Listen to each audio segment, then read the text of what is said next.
Hello. Okay, so I've been trying to figure out how to make these videos in a way that helps the most people and is the most accessible way to get this kind of information. Because that's what I care about, is making sure that this is accessible and that people can access helpful information that they need. And I've been thinking and trying to figure out, how do you break up art? There are so many different aspects and things that make up the whole, and you can't really teach somebody all of that in one go. So I'm thinking I'm going to break it up into little bite-sized pieces. There are, I believe it's 7 elements. They're called something like that. 7 elements, 7 principles. So I'm thinking I'm going to touch in on those and make a sort of very basic video for each of those. And then if there's something that I think needs more attention, I'll focus on that, because people are asking for videos for very beginners. But I have not been a beginner in a very long time, and I might not be the best teacher for beginners. Most likely this would be more helpful for those who have been drawing for some time and already have a little bit of a basic understanding. But I want people to be able to get something out of these regardless of their skill set. Unless they're way more advanced than me, then they're not going to get anything out of this, most likely. So those are we're going to break it down into at least one for those very simple concepts, for those who are wanting beginner videos. And then I also want to make expansion videos, and then also videos where I'm just doing what I normally do. It's not meant to break down a concept. It's just me drawing with a little bit of a voiceover tutorial going on, so that you can actually see me employing these things and I can explain the little choices that I make. So the biggest thing people usually want to know from my art is coloring. So I want to talk about some really basic, not super basic. We'll see how far we go. With color and shading and lighting and a couple other things. I'm not going to keep myself to a strict script. I like to yap. So I haven't outlined what I'm going to do. I just know there's going to be a lot of stuff that I want to talk about and I want to show you and explain to you. And if I don't like it after, editing software. So I'm not going to be too concerned about that. Okay. So this is a horrible spot for me to put that little preamble of how to navigate these after. But you'll be able to find what you need to find, I hope, if I do this right. So for today, we're going to do color. How we're coloring our works. Because there's a couple of things that I see people doing where I'm like, no! And there aren't hard and fast rules to follow when it comes to art. But there are some things you should keep in mind and consider that might make things look a little bit better or a lot better depending on how you're doing it. There's lots of things that artists have recommended to beginners over the years, and they're just really hard to shake it. Like, there's the whole process of you do your sketch, you do your line art, you put your color underneath. And I see stuff like this stunting artists a lot. There's this phase in between where you're a beginner and you're like an intermediate artist and you're like an expert artist.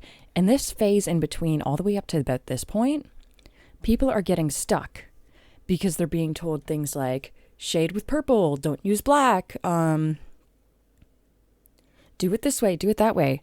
And they get so stuck in these ideas that their art is ending up very stiff and static, and it's just, they're not enjoying the process.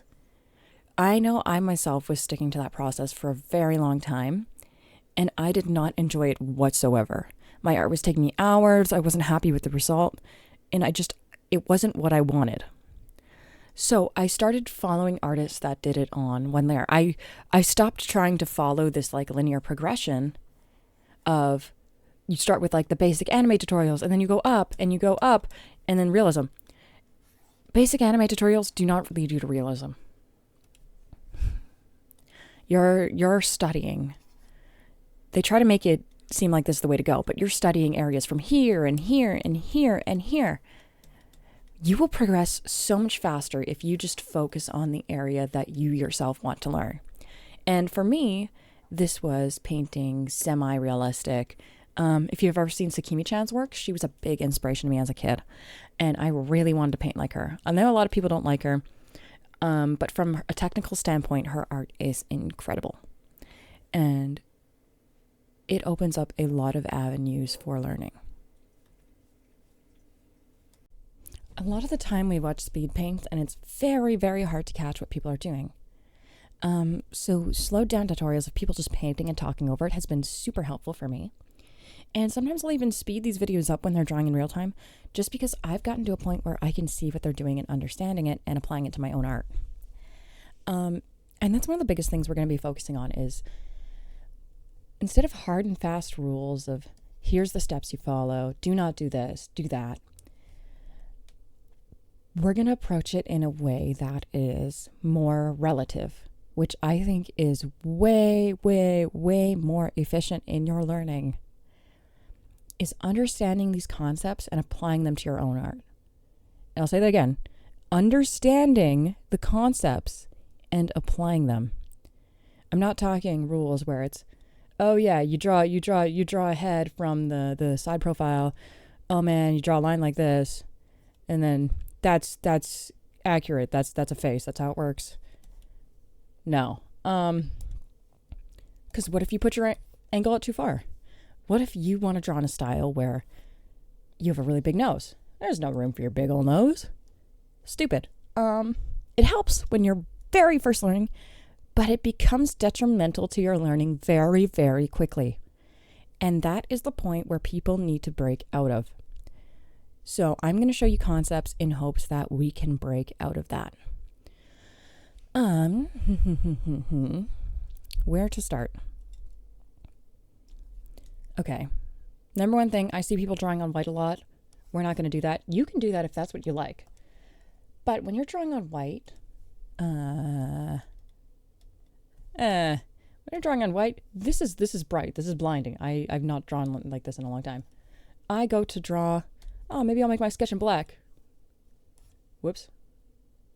Maybe I'll make my sketch in black. That is super harsh and crisp. This burns. This is not fun. I go to, let me add a highlight. Highlight. No. You're not. The colors, okay, this is going to be something that is going to come up a lot. We know about color theory. The colors that surround something change the way you perceive it a lot. This looks like a lot more chill than this.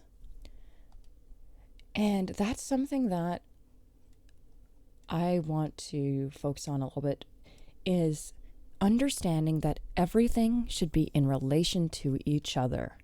Relativity. A lot of the times people learn, here's how I draw a head, here's how I draw a body, and here's how I draw hair. And all three of these are in entirely different art styles, entirely different coloring techniques, and they're like, why doesn't it look good? I've practiced, I've done it exactly how the artist does, and then they're like, well, I want to draw a different hairstyle, and then they cannot draw it in the same style. So, again, relativity and applying these things. So I'm going to show you some concepts that should help a little bit.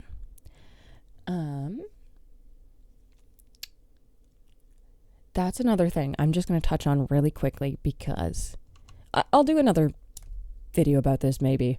Art styles. There's this big culture in art community of you needing to figure out your art style and find your art style. And it feels like something that's like deep within you rather than something you choose. So for beginner artists, you do choose your art style. You find something you like and you go, oh man, I want to draw eyes like that. And you should change it over time. You don't have to, but like I see a lot of people stunting themselves because, that's not my art style. I want to add that to my art, but I don't want to, that would go against my art style rules. You should be able to incorporate anything you want into your art. You don't have to stick to a hard and fast art style. It's going to come when it comes. Like I said, you should be able to incorporate anything.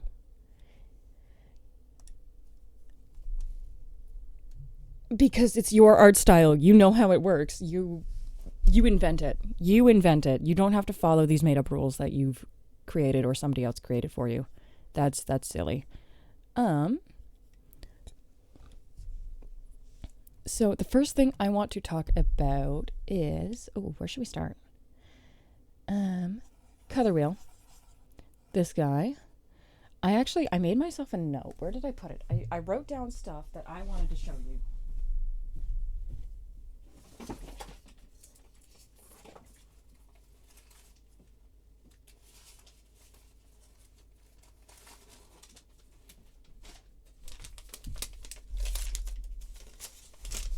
Okay, found my note. What does it say? Oh, okay.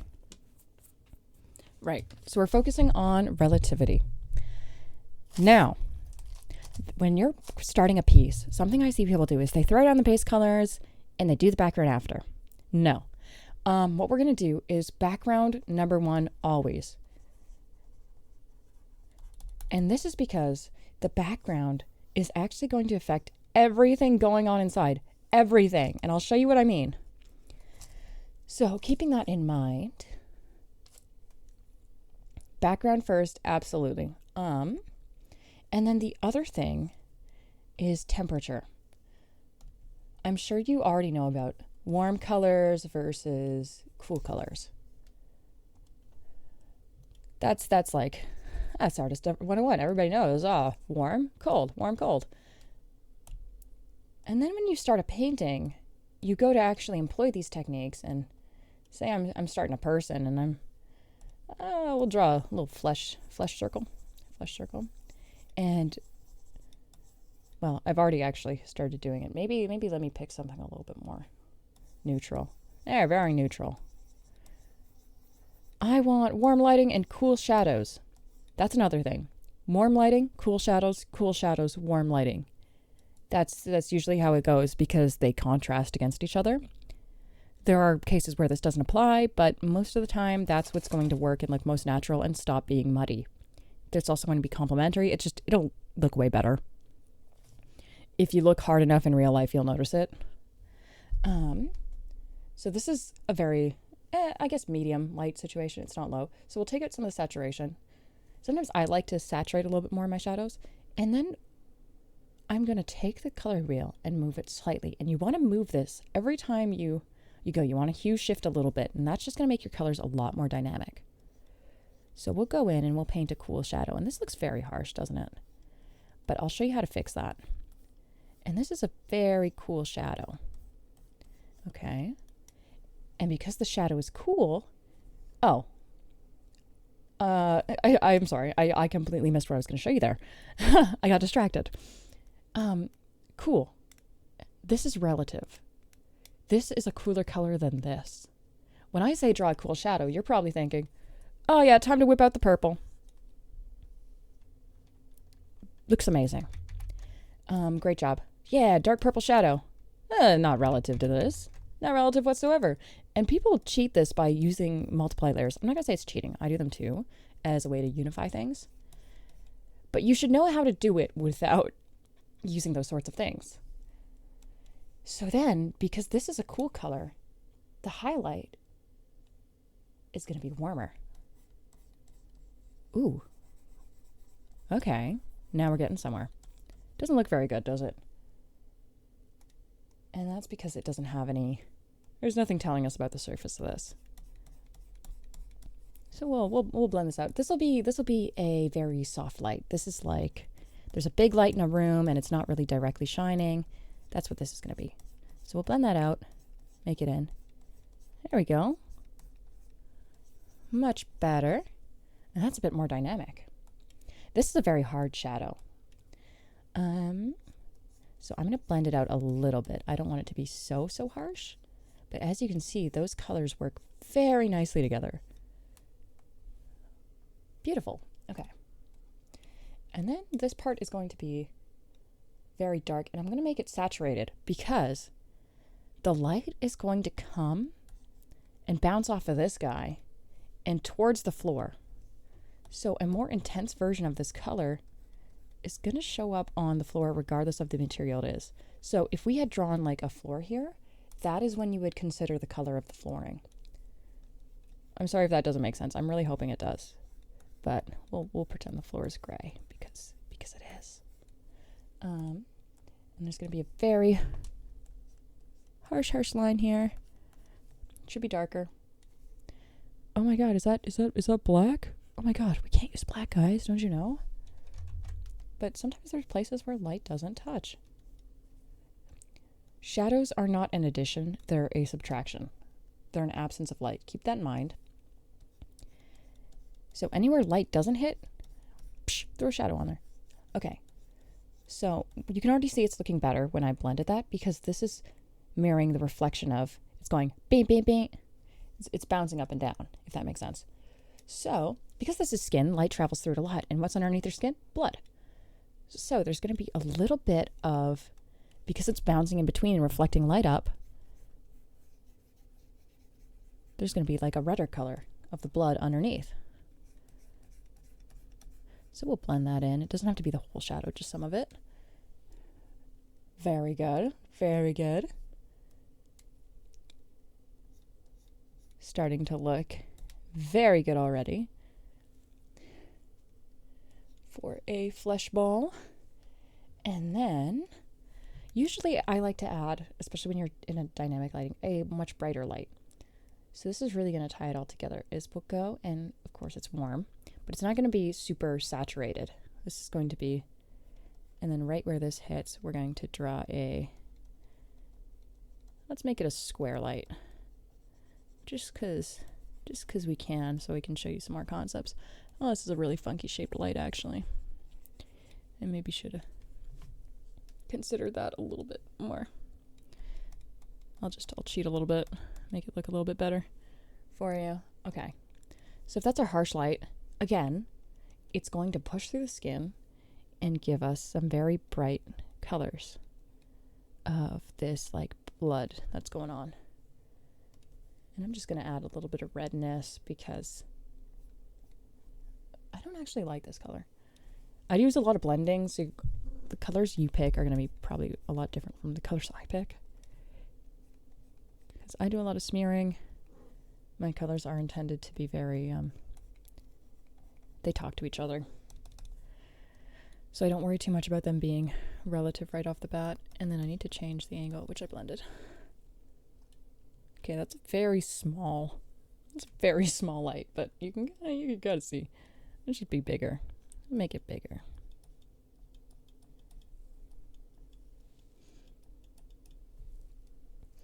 And then some of that light is gonna kind of seep out a little bit.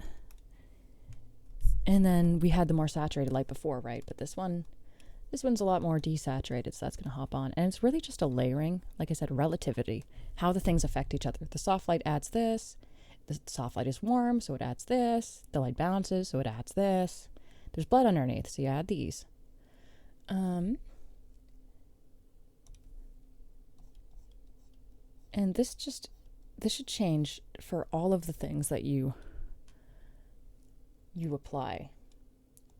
Like, this is a very simple lighting scenario, but all of your objects, all of your textures, all of your colors are going to behave differently depending on what's around them. And I can show you this really quickly by adding a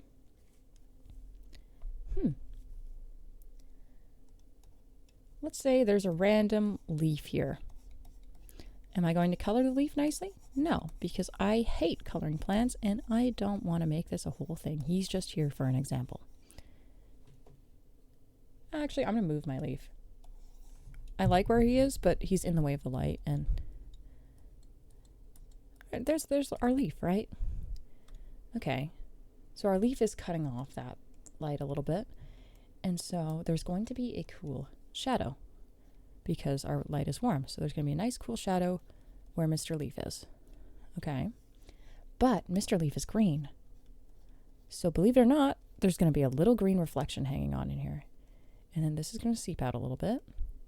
And again, a little bit of pink. And Mr. Leaf is very close up, so it's likely going to be very harsh. And we can just blend that in so it's not as obvious.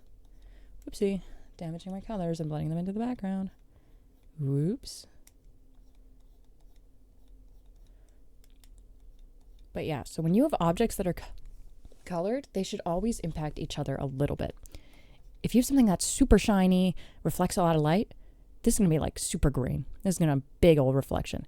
If you have something that's like matte or doesn't reflect a lot, like maybe a piece of plastic that's very grainy looking, not going to reflect very much.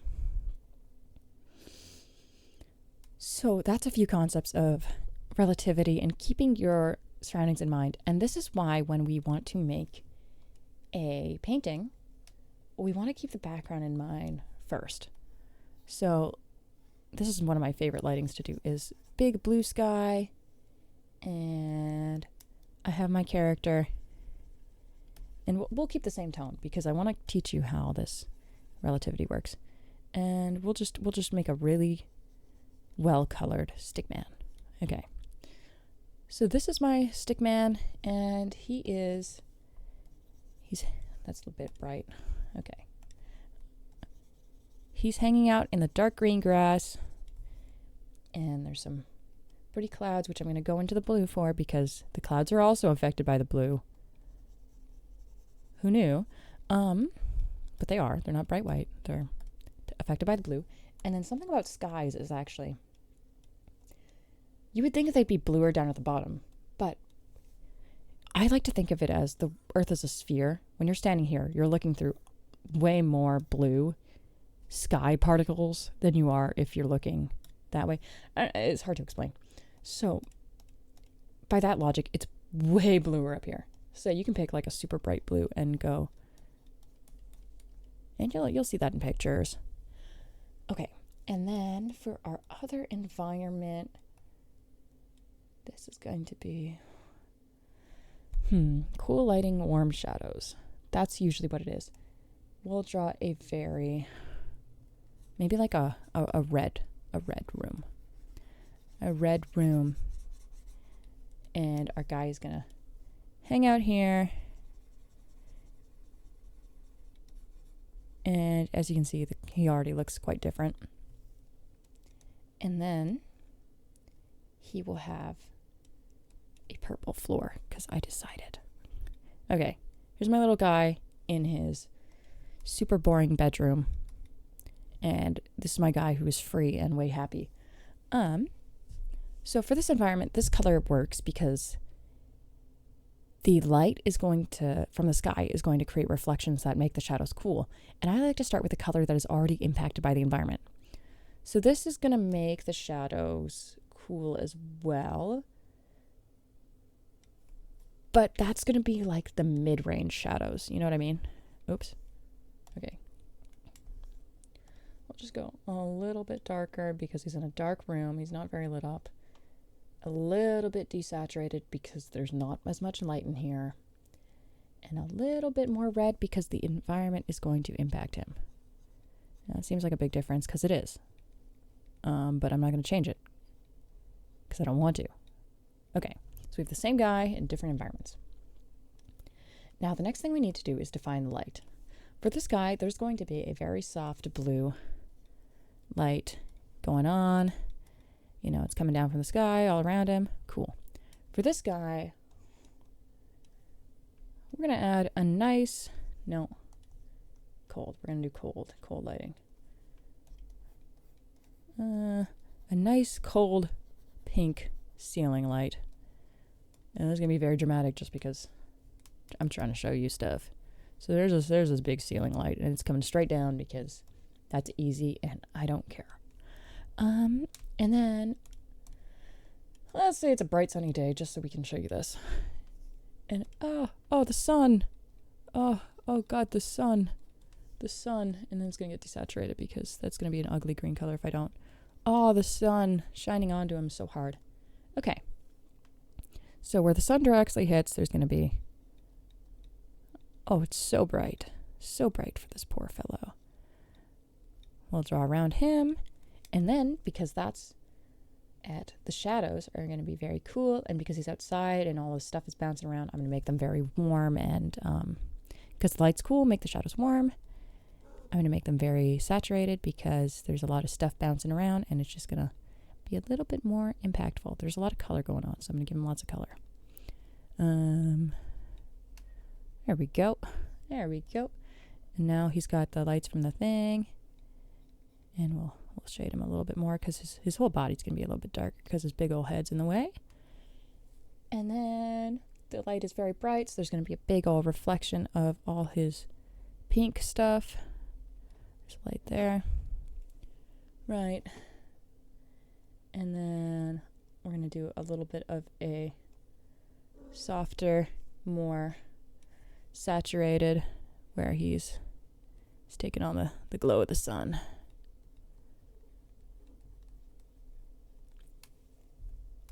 I'm going to flip this just because I want to see it a little bit better.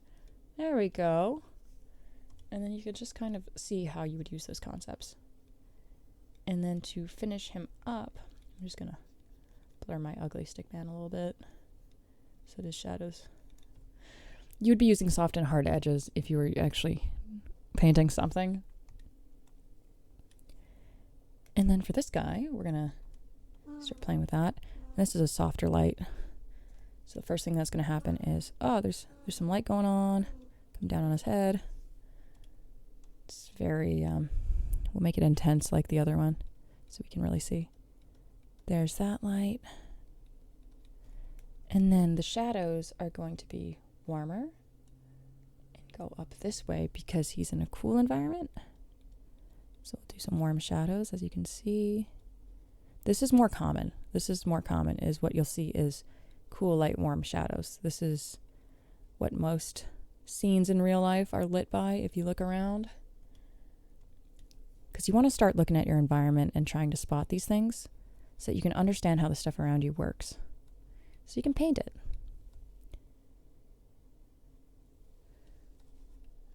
Okay, there we go. There's my fellow. And then, well, that light's pretty intense. We'll give him a little, it's quite bald. Let this guy be a little bald too. And then he's still going to have a little bit of redness in there because he's still skin. He's just under different lighting. So we'll throw some of that in there. And then I like that pink coral color for my reflections. If I can get in there, maybe if I made these bigger, I'd be having an easier time. Throw those in the shadows a little bit because he is made of flesh. And then again, for this guy, he's going to need a little bit of pink in there. And then, I was going to do that anyways. Environmental factors, again. This guy's going to reflect on him. You can throw some fun bright blue in there if you want. It's not super realistic, but it's fun. So, there's going to be a little bit. And it's just paying attention to these minor details and including them. Oh, the bright pink floor is reflecting onto his skin. Okay, bright pink. So now you can see he's affected by his environment. And this light is obviously going to go onto his hands as well. This fellow as well is going to go onto his hands. And then, the green grass is going to reflect up on him, as well as, like I said, the blue sky. And yeah, so that's what I mean by relativity. This is the same dude. He's just on completely different backgrounds. And that's why I say you want to do your background first, because it will entirely change how you draw the exact same character. And just to show you this, I'm going to... If I had executed this right, they would have looked very similar. They don't, because there's not a lot going for the background. But I'm just gonna... This, like I said, it depends on a lot of stuff, and I would have to make a whole piece for you to see this. You can just watch other future videos to see me do that. This is just to show you the basic concepts so that I don't have to break them down for you every time, and you can start working. So as you can see, very, very different fellows. Very, very different fellows. Same skin block. Oh, beautiful, beautiful orb. Okay, so we've covered reflections, that things bounce off, colors all the time. When there's low light, you desaturate. When things are, like I've got 2 blocks of, obviously there'd never be a situation where you have two fleshy balls next to each other. But, just in case there is, some of that light from the ceiling is going to come down and, reflect between them. And because there's like blood in both of them, it's going to get very, very pink. But, I can't really think of a situation where you'd use that, of course. There's never really going to happen, right? But, just in case it does, when two fleshy things are next to each other, they're going to start bouncing colors back to each other.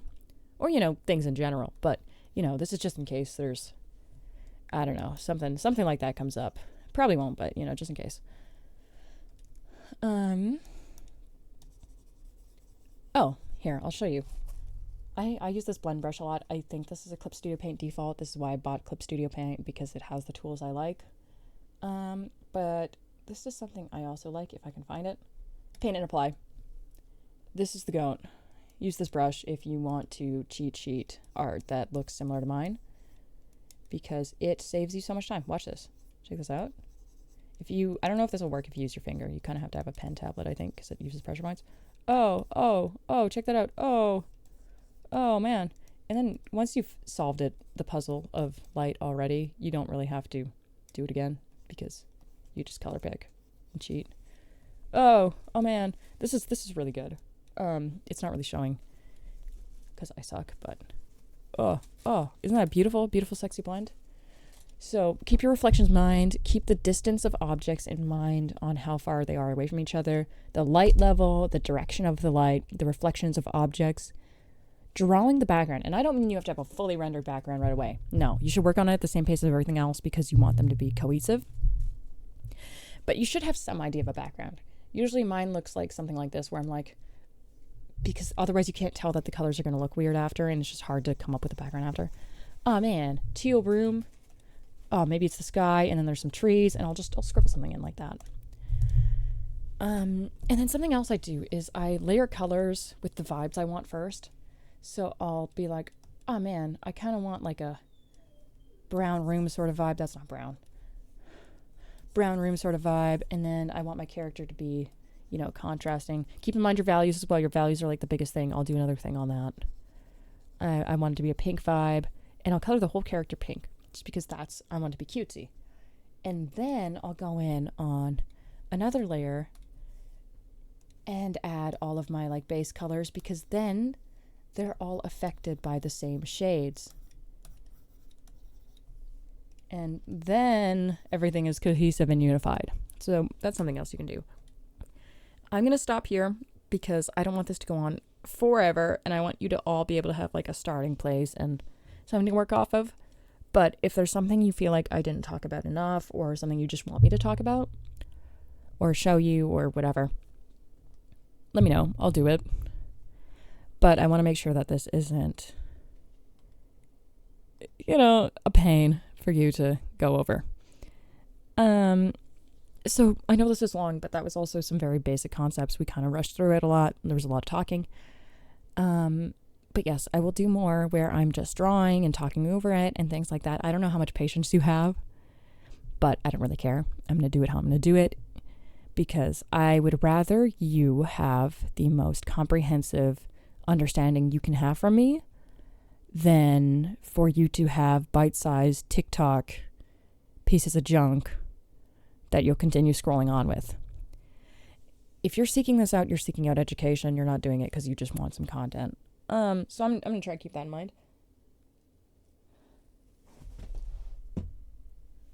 So I'll end that here. Let me know if you feel like I didn't touch anything enough. This is just like an intro into those sorts of concepts. You'll see me apply them later in proper things. I'm actually working on a painting right now that I've been recording, so that will come out soon-ish. It's just a lot longer than this, so it'll take a bit longer. But, something gets you started.